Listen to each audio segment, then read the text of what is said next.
When a text message came through from my controlling, self-important father excluding my twin daughters and me from a luxury cruise just to keep my entitled sister happy, he genuinely believed he was executing a masterstroke of power. He confidently declared they only wanted real family aboard the ship, never once realizing that the multi-million-dollar international supply agreements sustaining his own company were entirely under the control of my private logistics firm. Within 2 hours, I didn't simply cancel their cruise. I severed their global shipping permits, sold off the family property, and set off a complete financial collapse that permanently destroyed their entire operation before their plane even left the runway. When they finally arrived at the terminal to check in, they hadn't just lost a vacation. They discovered they were flat broke, facing a federal business audit and staring at a dark phone screen showing 43 desperate missed calls. My name is Diana, and I had to learn one of the harshest lessons a daughter can face. Sometimes the very people who demand your unconditional loyalty are the same ones who will trade away your dignity for a picture-perfect family photo. The complete, spectacular collapse of my family's comfortable fantasy happened on a tense, humid Thursday morning in August 2025. I was at the breakfast table in my calm, sun-filled kitchen, tucking fruit slices and homemade sandwiches into 2 matching lunch boxes for my 5-year-old twin girls, Iris and Clara. The kitchen smelled like fresh blueberry muffins, and the girls were laughing softly in the background, already dressed in their identical school outfits. That gentle morning was suddenly interrupted by a sharp buzz from my phone on the counter, revealing a message from my father that would change everything. To understand how one text could set off a multi-million-dollar financial unraveling, you first need to understand the twisted dynamics of my family. My father, Richard, was a stubborn, old-fashioned man who ran a regional manufacturing company that had been teetering on the edge of bankruptcy for nearly 10 years. My younger sister, Natalie, was always his favorite. A spoiled, image-obsessed woman who ran a struggling luxury lifestyle blog and constantly demanded expensive gifts to maintain her curated online persona. After our mother died 5 years ago, Richard withdrew completely from his responsibilities, pouring all his energy into indulging Natalie while treating my daughters like an unwanted burden, simply because I chose to raise them as a single, independent mother. What Richard and Natalie never understood was that I was not the fragile, dependent daughter they assumed I was. 10 years earlier, I had quietly built a private global trade and logistics management company that grew into a remarkably successful enterprise. Because I avoided flashy brands, drove an ordinary mid-size SUV, and dressed plainly, my family assumed my business was nothing more than a small freelance side hustle. They were too consumed by their own pride to ever check the actual paperwork behind their daily comfort. 3 years ago, when Richard's company was on the verge of losing its international shipping licenses due to overwhelming debt, I quietly stepped in to rescue it. I used my corporate connections to buy out his primary debt, took ownership of the commercial land his factory sat on, and personally authorized the supply routes that kept his exports running. I let Richard and Natalie live rent-free in the sprawling family estate owned by my holding company, allowing them to believe they were elite and self-made while they treated me like an afterthought. Everything came to a head when Richard announced a lavish family cruise to celebrate Natalie's engagement to a wealthy corporate lawyer. Natalie spent months obsessively planning the trip, choosing an extravagant Mediterranean cruise suite package priced at $45,000. Since Richard's company was completely cash-strapped, he came into my office in tears, begging me to charge the entire cruise, flights, and excursions to my corporate card, swearing he'd pay me back once his winter contracts came through. Wanting to give my daughters a lovely summer trip with their grandfather, I agreed and processed the full payment through my company. But Natalie's deep insecurity couldn't stand the idea of sharing attention with my daughters. She wanted a flawless, high-society cruise where she alone was the center of it all, and for weeks she poisoned our father's mind with claims that my twins would ruin her formal dinners and disrupt her engagement photos. That brings us back to that suffocating Thursday morning. I picked up my buzzing phone, and my stomach dropped as I read Richard's cold, calculated message. Plans have changed, Diana. Natalie and I talked it over last night, and we've decided you and the twins won't be joining the cruise. She wants only real traditional family in the photos with her future in-laws, and your presence complicates things. Don't make a scene. We'll talk when we're back in 2 weeks. I stood frozen in my kitchen, phone trembling in my hand, watching Iris and Clara happily coloring pictures of cruise ships at the table. The sheer cruelty of a grandfather cutting his own grandchildren from a trip I had personally funded was a betrayal I could not overlook. They wanted to use me as a silent wallet while stripping away my dignity in public. I didn't respond to the text. I didn't write an emotional paragraph about how unfairly I was being treated, and I refused to give them the satisfaction of a frantic phone call. Instead, I took a slow breath, kissed my daughters on their foreheads, and calmly decided to show my family exactly what happens when they abandon the very foundation holding them up. I grabbed my keys, drove straight to my company's headquarters, and called an emergency meeting with my legal team and chief financial officer. Within 45 minutes, we had mapped out the entire plan with cold precision. Since the cruise reservation, flights, and private excursions were all registered under my corporate card and business identity, I had full legal authority over those assets.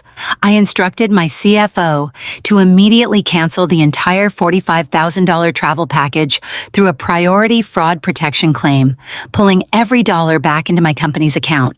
Next, I turned to their business. I activated the default clauses buried in the supply contracts my logistics firm held over Richard's factory. Since he had already missed his debt repayment deadlines, my legal team issued an emergency freeze on all his international shipping routes and seized his factory's entire warehouse inventory as collateral. At the same time, I addressed the family estate, which a major development company had been trying to purchase for 6 months to build a medical plaza, offering a generous $750,000 cash price. Because the property deed was cleanly held under my private holding company, I bypassed the usual real estate process entirely, contacted the buyer's legal team directly, accepted their offer, and signed the expedited sale paperwork by 2 that afternoon. As part of the rushed sale, the buyers needed immediate, unobstructed access to begin demolition the following Monday. I hired an emergency moving crew, went straight to the family home while Richard and Natalie were boarding their flights, and had every piece of furniture, every electronic, and every personal belonging packed into storage units. By 5 that evening, the house stood completely empty. I met the buyer's foreman at the gate, received the certified transaction paperwork, and watched as the crew boarded up the windows, locked the gates, and planted a bright orange demolition notice right on the front lawn. In under 8 hours, I had legally unraveled the entire physical and financial foundation of their lives. By Friday, I had closed my local accounts, listed my home for rent, and boarded a first-class flight with my daughters to London, where I had recently purchased a beautiful waterfront property near my company's new international hub. We left without a forwarding address or any trace of where we'd gone. The full collapse hit late Monday afternoon when Richard and Natalie's flights landed back home. Because I had canceled the cruise 2 days earlier, they'd been turned away at the boarding terminal in Miami, forced to spend their remaining funds on last-minute return flights, humiliated in front of Natalie's future in-laws. I was sitting on the porch of my new London home, watching waves roll against the shore while my daughters played in the grass, when I finally checked my secondary business phone. The screen lit up instantly, 43 missed calls and a flood of panicked messages. I played a voicemail from Richard, his voice cracking with a raw panic I had never heard from him before. "Diana, where are you? Pick up your phone. We just got home and the house is gone. There's fencing everywhere, a demolition sign on the lawn, the windows are boarded up. The factory says our shipping licenses are revoked and everything's frozen. We're ruined. Natalie's engagement is off. Call me back. You're destroying this family." I answered, my voice steady and completely detached from their manufactured chaos. "I didn't destroy this family, Richard. I simply did exactly what you asked." He sobbed that they were homeless and bankrupt, asking how I could do this over a simple misunderstanding about a vacation. I told him calmly that he'd made it clear only real family belonged on his cruise, and that he'd forgotten the factory he ran, the house he lived in, and the shipping routes keeping his company alive all existed because of the daughter he treated like an outsider. If I wasn't real enough to sit at his table, then my money and my company were no longer real enough to fund his life. The house was sold, the inventory seized, and his belongings were in storage. I told him not to contact me or my daughters again, then hung up, blocked every number, and had my legal team issue a formal cease and desist order.